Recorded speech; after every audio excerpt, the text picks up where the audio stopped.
This is one of the shadiest things about the internet. There's websites out there that take your photos from Instagram, Facebook, whatever, puts them into an archive where people can even download them. I tried Googling my Instagram and the second thing to pop up is this website here. When I click on it, this is what shows up. Today we're looking at TikToks that expose secrets of the internet. Researchers are now suggesting aliens could actually be living among us disguised as humans. Not kidding. Montana Technical University professor Dr. Michael P. Masters was part of that study, and he joins us right now. Michael, good morning to you. Morning. Thanks for having me on. It's good to have you. Professor, wasn't that the ending of, I think it was Men in Black, the movie? Welcome back, guys. Thank you to all the channel members for support. Summer's right around the corner, so I'm going to start live streaming more. I'm trying to figure out a way to put it in the schedule so it doesn't interrupt my consistent posting of these videos. The like goal for this video, obviously for this whole week, has been 3,000 likes, so let's try to hit 3,000 likes, fam. And as y'all know, we're on our road to 100K, so make sure to join the fam and subscribe. Let's go! I hate to be the bearer of bad news. Actually, no, I kind of enjoy it. You can access somebody's internet search history through the Wi-Fi. This is absolutely 100% a thing, and clearing your search history or going incognito mode will not save you. When I was in college, I taught a computer science class to 4th grade girls, and the whole Wi-Fi security conversation kind of went like this, okay? You are trying to send a letter.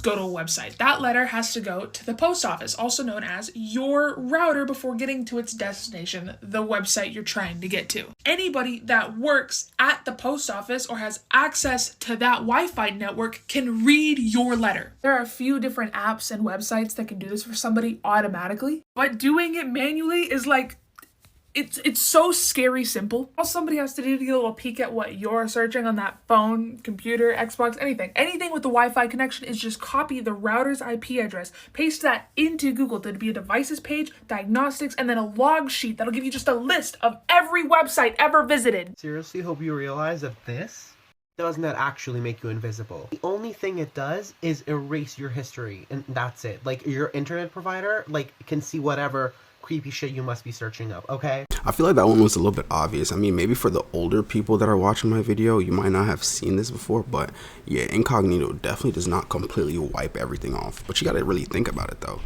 If Google made something where no one could see anything, not even the government or the FBI, like, why would they want to do that? You know what I'm saying? Like, obviously, if you did something illegal, they're going to want to search it. So incognito is just mostly for history. You go to a hotel room and or an airport and you connect to free Wi-Fi and that screen pops up that says, I accept the terms, or you got to watch an ad. That's called a captive portal. This thing, or any other Wi-Fi device, I'm just using this as an example, Wi-Fi card at least, you can create those captive portals so that when someone connects to a Wi-Fi that they may recognize, maybe I de-authenticate their house, knock all their devices off of it, name it the same thing as their house, so their devices try to connect back to it because it already knows it. It's going to pop open that little portal screen and say, maybe sign into Google, sign into Instagram, sign into PayPal, whatever. You get all of that information. Yeah, so they put in their information, they press submit, that screen goes away, they're on the internet, they don't think anything of it, and now I just captured their credentials and they have no idea that it even happened. So this device can do way more than that. I'm just trying to simplify the concept. What?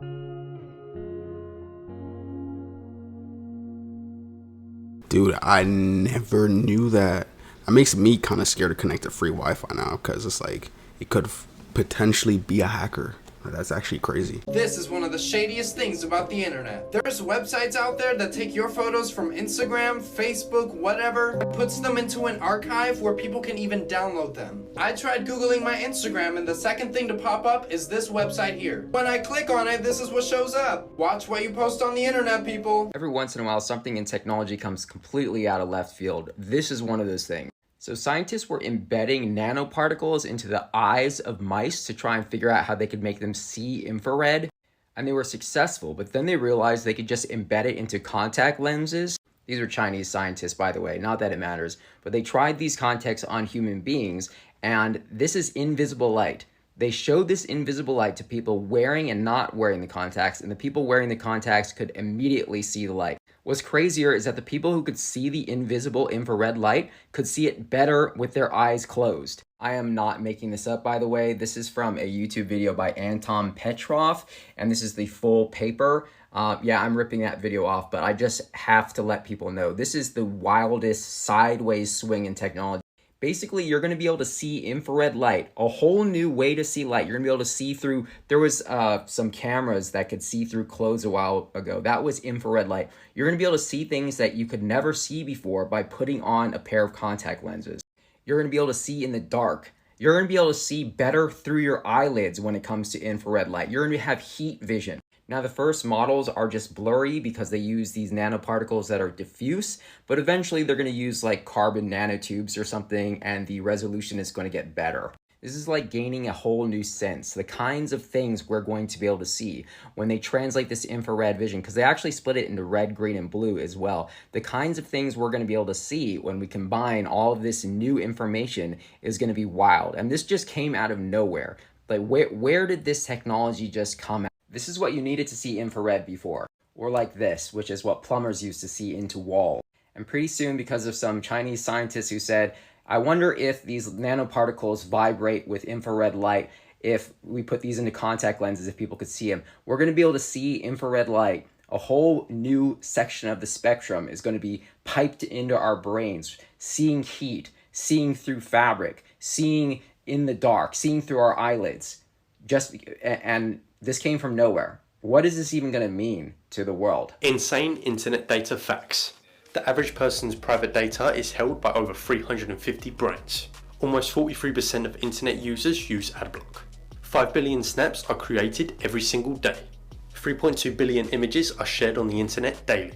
12 billion devices are connected to the internet. The dead internet theory relies on the idea that the internet as we knew it died back in 2016, and since then everything we see online is artificially generated content created to gaslight the entire world. Now, when you first hear that, you might think it's just another conspiracy, which it is, but it is one that has some truth to it. Every day, the line between human creation and machine creation gets a little bit more blurred. Timothy Shoup from the Copenhagen Institute for Future Studies predicts that by 2026, 99% of the internet will be generated by artificial intelligence. And to give you an idea of this, take a look at ChatGPT. You can create a week's worth of blog or Twitter content in just 5 minutes. Now, imagine what that might look like in 5 years with just how fast things are upgrading. So no, the internet isn't dead yet, but there are some things we need to work out to prevent it from dying. Everyone thinks your digital footprint is just limited to what you post on social media, but that is very wrong.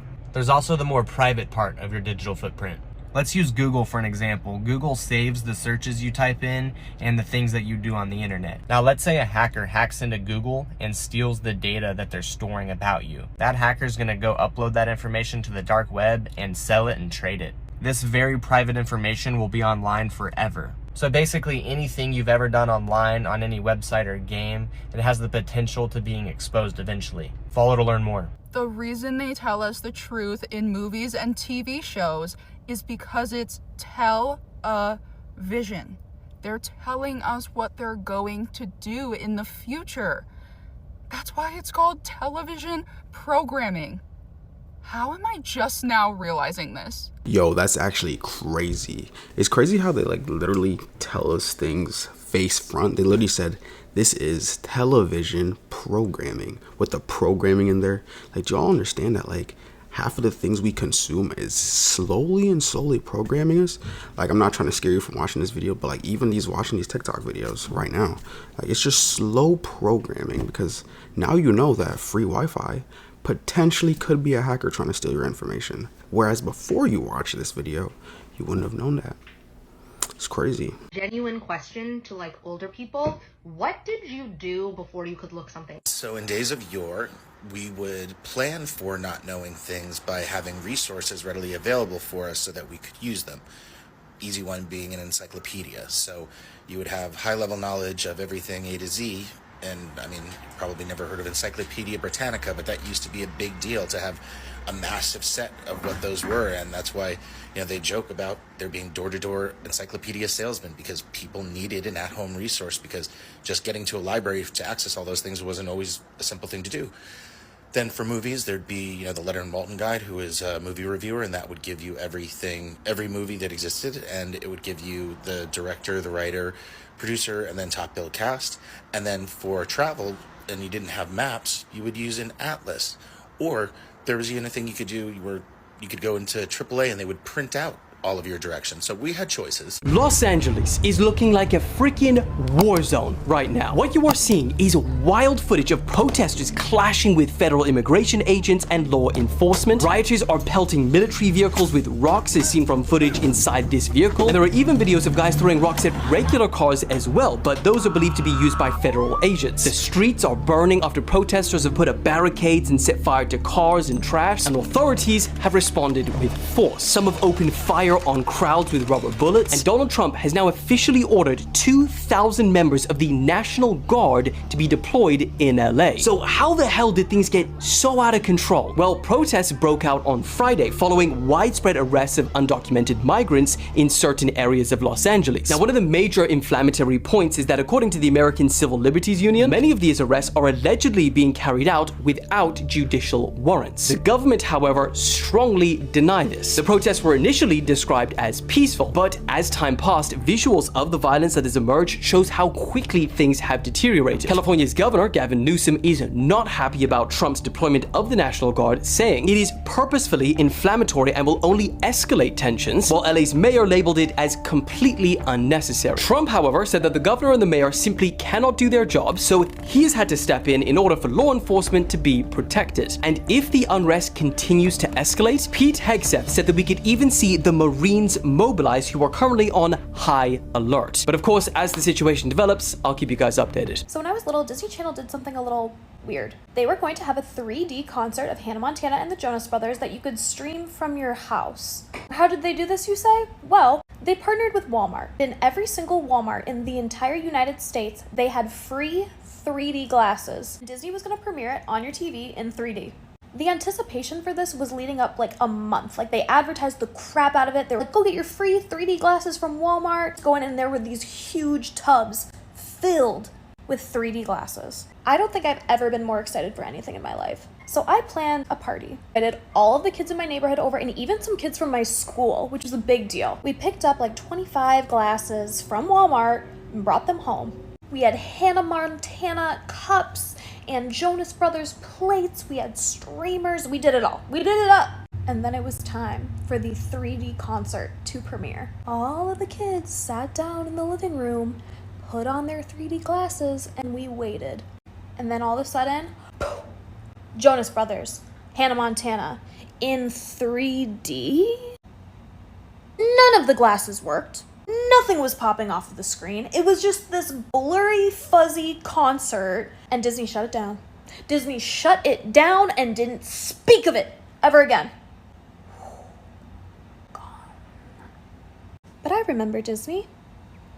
I remember. Hi, I'm sorry I was gone for a minute, my bad. First of all, if you want to learn about the most dark and depraved parts of the internet, as well as true crime with paranormal twists or things that people can't explain, or just internet rabbit holes that have the most deepest and darkest secrets buried inside of them, if you want to learn about that, I'm your guy. If you want 20, 30, 40, even hours long footage of me explaining some of the most dark and depressing parts of the internet, even diving deep into some true crime lore and the darkest mysteries of the internet, go to my new YouTube channel, which is linked in my bio. I know I never do that, okay? I needed to get that out the way so I can explain what I'm doing now. My old YouTube channel, which had about 80,000 subscribers, was recently deleted off of the face of the internet, unrecoverable by Team YouTube themselves. The reason they did that is because they was no longer recoverable to me, so the best option they could see would to be just to delete it. The reason I'm bringing this up now is because I recently applied to be a partner with Charlie and Wendigoon and all of my basically favorite creators.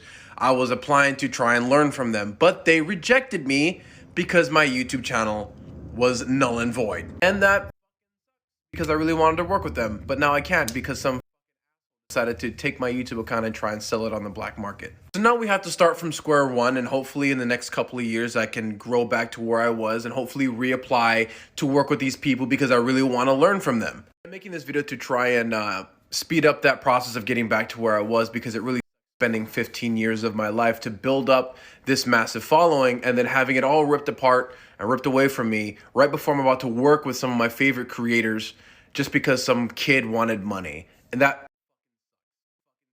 To the Index, Tom Cruise landing in the Guinness Book of World Records tonight.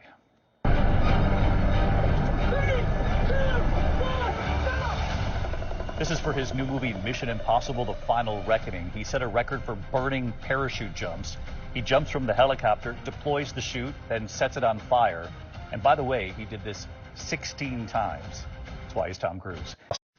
Did you know that there's a button in your car that can cause you to lose 50% of your cognitive performance? That button is the recirculating air button, and the reason why it can become dangerous is because it can lead CO2 levels to build up in your car to levels that are not very safe. Rebreathing CO2 is also a concern during anesthesia, and it also has a lot to do with how we get our bacon at the store. Let me explain. If you have just 3 people in your car, you can reach CO2 levels of 4,500 parts per million in just 10 minutes if you're recirculating the air. And it only takes 1/3 of those levels to cause a 50% decline in cognitive performance.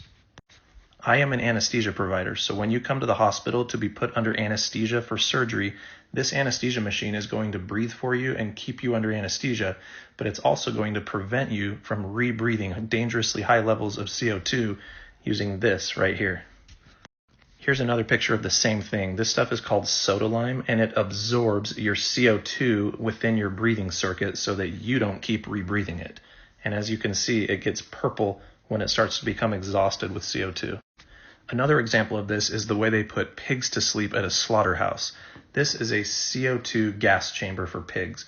They're going to go into one of these cages, go down into this chamber where the CO2 levels are incredibly high, and then they're going to come up on the other side, and they're going to be completely 100% unconscious, which is what eventually happens if your CO2 levels get super, super high. So next time you're on a road trip, especially with 3 or 4 or more people, maybe crack the window to dilute those CO2 levels a little bit every once in a while to keep them from building up. It's crazy he said that because I think one of our last videos, I don't remember which video it was, maybe like a video posted last week, pretty much a dude was sleeping in his car with that recirculating air thing on, and he also went unconscious. I'm not sure if he died or if he just he probably died because he was already unconscious because he was sleeping. I think he did die. That's crazy. But yeah, at least you guys know now to switch that off. Pieces of submarine cable picked up in the Gulf of Mexico in 1888. 1888. Submarine cable. Did the submarine come around much faster or much earlier than we know? Because 1888 is pretty early. So that's an interesting one.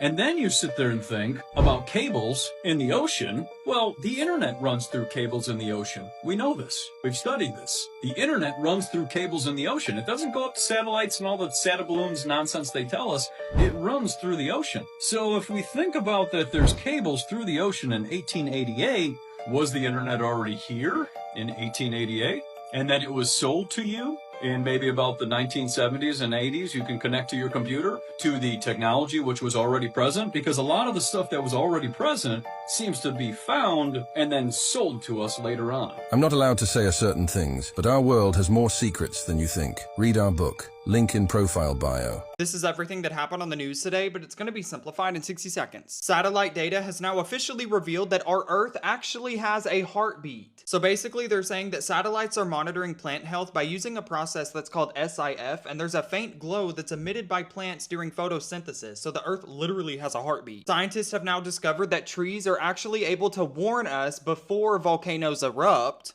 Okay. So this study has now revealed that whenever magma rises beneath a volcano, it releases carbon dioxide that causes nearby trees to grow greener leaves, which is insane. China has now officially built a spy laser that can read a book from a mile away. Can I have it? They're saying that by using this system, it was able to reconstruct millimeter-sized letters from 14 football fields away. Whoa. This new study is now showing that 54% of US dog owners are willing to leave their partner if their dog doesn't like them. So just one more thing to worry about. People are now in awe after this insane photo of Uranus captured by NASA's James Webb Telescope. And I don't even want to hear the pronunciation. Everybody calls it Uranus, so that's what it is. I had to zoom in a lot on the photo so that you could see it, but this is literally insane and beautiful. I love it. I give you these news roundups every day, so make sure you add me and come back to me tomorrow. Also, it's my birthday tomorrow, so happy birthday to me. What do you guys think? Do you think it's pronounced Uranus?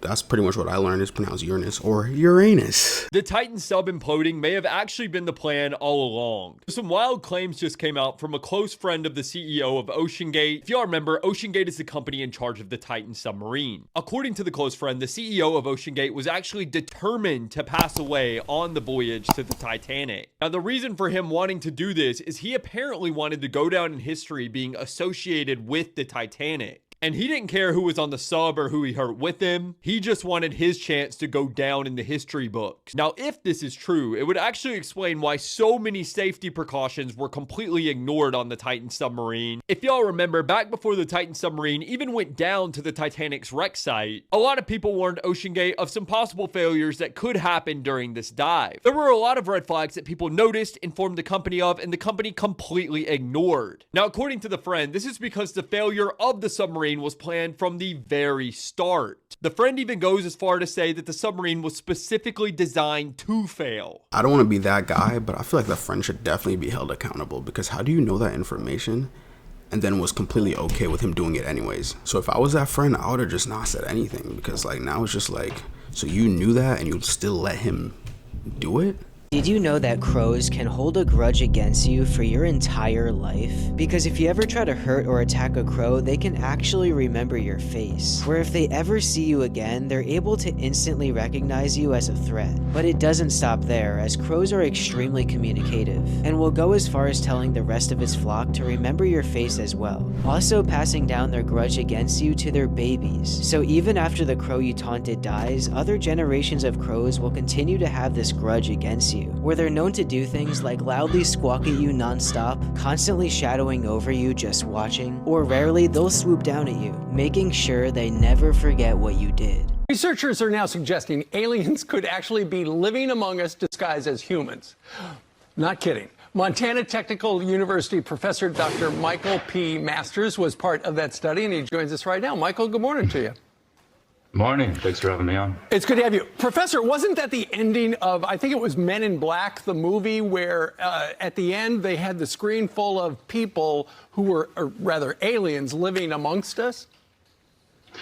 It's been a while since I've seen that one, but it's certainly a possibility. The subject does make its way into a lot of pop culture, so it's certainly possible.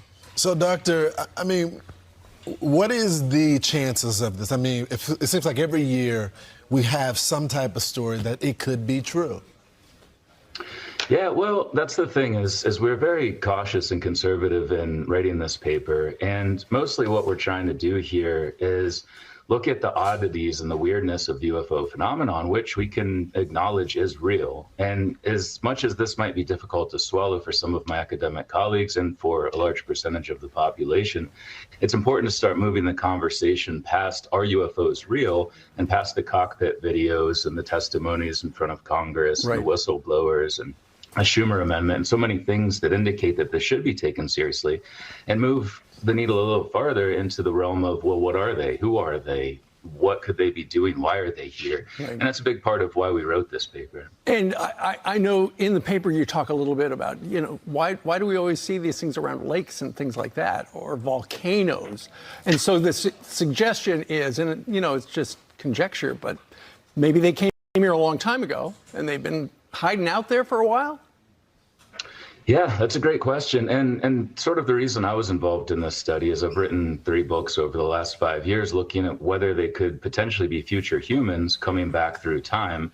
And one aspect of this crypto-terrestrial model that we discussed is exactly that, that they could potentially be extraterrestrial coming from a different planet, and they just set up shop here as it's easier than traveling across the cosmos. Same thing with this extraterrestrial model, that if they were coming from our future, rather than jumping back and forth through time, if they set up shop underground, under the seas, as you're alluding to, possibly on the far side of the moon, it would save a lot of time and energy, and they could conduct whatever it is these activities are that are so important to them here with us at this time, in this place, and without all of the need for constant travel. I guess, Doctor, the big question would be, is there like a baseline where, when it comes to vitals, where you say this person has to be a human, and if something is different, it's like, this is a little weird.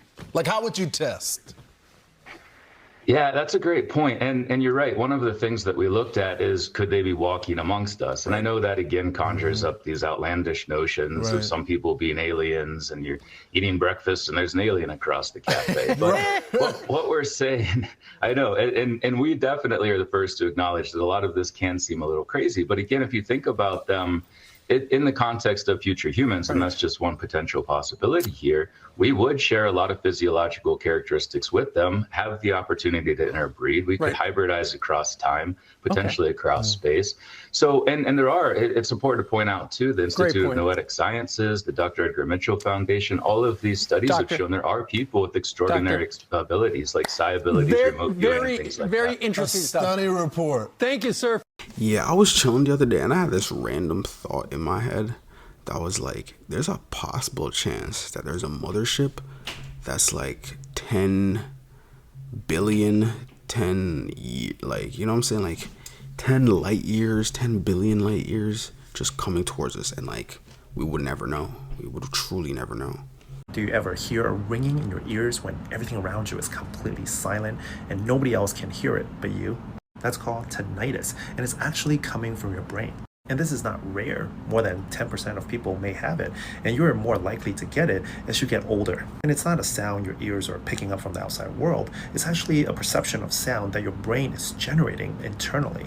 People usually describe it as ringing, buzzing, hissing, or even clicking. So what causes it? It often starts with some degree of hearing loss, whether that's from loud noise exposure, aging, or ear injury. And when the brain stops getting normal input from the ear, it tries to compensate. Areas of your auditory cortex in your temporal lobe, which is the part of your brain that processes sound, becomes hyperactive, kind of like a radio searching for a missing signal and creating static in the process. It's also connected to how your brain manages attention and emotion, and that's why stress, anxiety, or even silence can make it worse, because your brain zeroes in on that phantom sound like it's a threat. For some people, tinnitus can be mild and doesn't really bother them, but for others, it can be severe, it can be annoying, and it can be all-consuming. And there's no universal cure for it, but treatments like sound therapy, cognitive behavioral therapy, and sometimes hearing aids, if you have hearing loss, can help rewire how your brain responds to it. An executive order has just been signed repealing the ban on supersonic flights over the US. The outdated ban was 52 years old, but now this means companies like Boom Supersonic and others have more incentive to build supersonic airliners in the near future. This is a huge step forward, and I think it's finally time we get a follow-up to the legendary Concorde. I can't wait to fly supersonic. The FBI have just confirmed that they have arrested 2 Chinese scientists attempting to smuggle a dangerous biological weapon into the United States. And if hypothetically this pathogen was let loose, it has the ability to cause mass poisonings and millions of dollars in damage across America. So here's what we know. Reports say that the Chinese couple attempted to smuggle a fungus called Fusarium graminearum into the United States, which sounds like a freaking Harry Potter spell, and is described in scientific literature as a potential agro-terrorism weapon. The pathogen infects crops like wheat, barley, oats, and corn, causing a disease called head blight. And it is so lethal that it can wipe out entire crops, lead to poisonings, and cause liver damage if the infected food is eaten by humans. US authorities said that this is one of the gravest national security concerns. But the whole situation gets even crazier when you dig deeper into who these 2 Chinese nationals are. The FBI said that before they came to America, they performed research on the fungus at a university in China, while receiving funding from the Chinese government. They were allegedly planning to continue this research on the fungus at Michigan University, and the FBI stated that the evidence indicates states that they have direct ties to the CCP. They have now been charged with conspiracy, smuggling, and visa fraud. But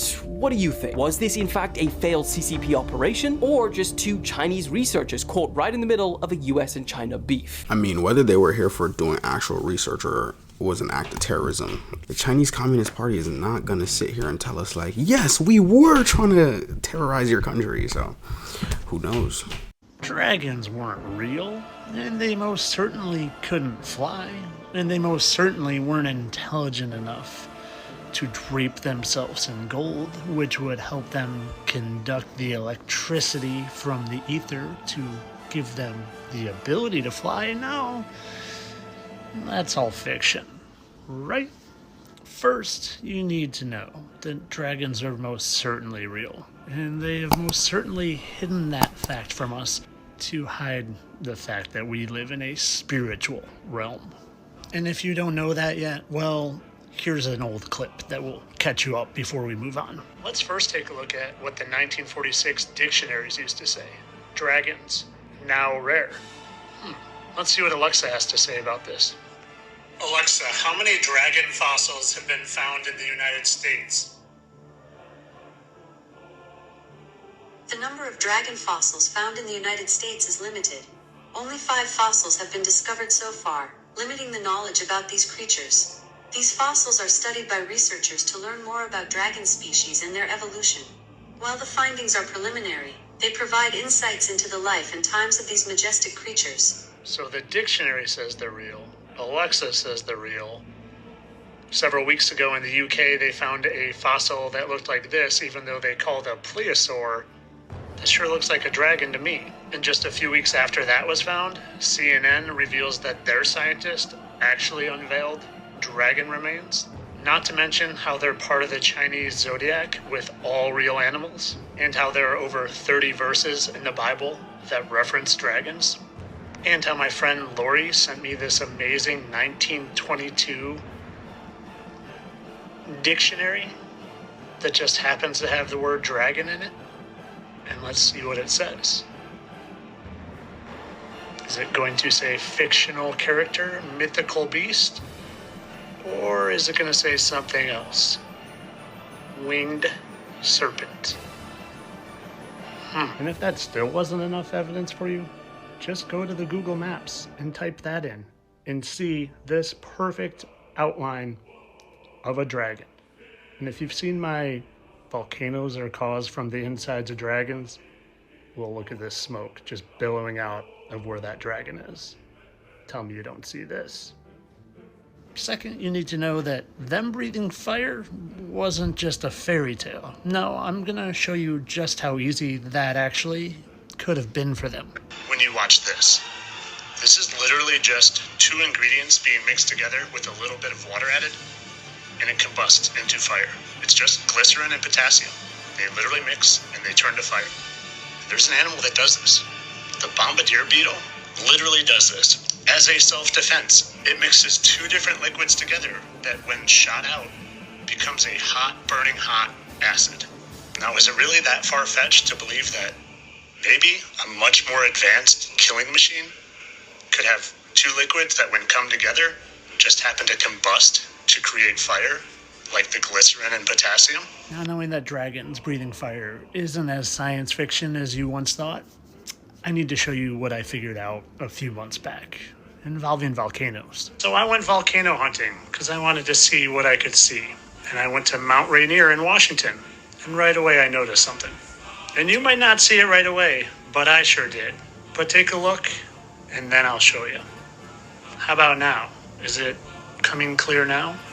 So I thought, maybe this is just a coincidence. Maybe this actually is just pareidolia. So I went to another volcano, and I found another face that looked pretty similar, down to its eyes and even nose and mouth. And when you compare 2 different volcanoes side by side, faces are clearly there, but this isn't even the half of it, because I kept hunting and I kept going to volcanoes and I kept finding remnants of dragons. Do you see this face here down to its eye, long beak, snout, and its whole dragon body?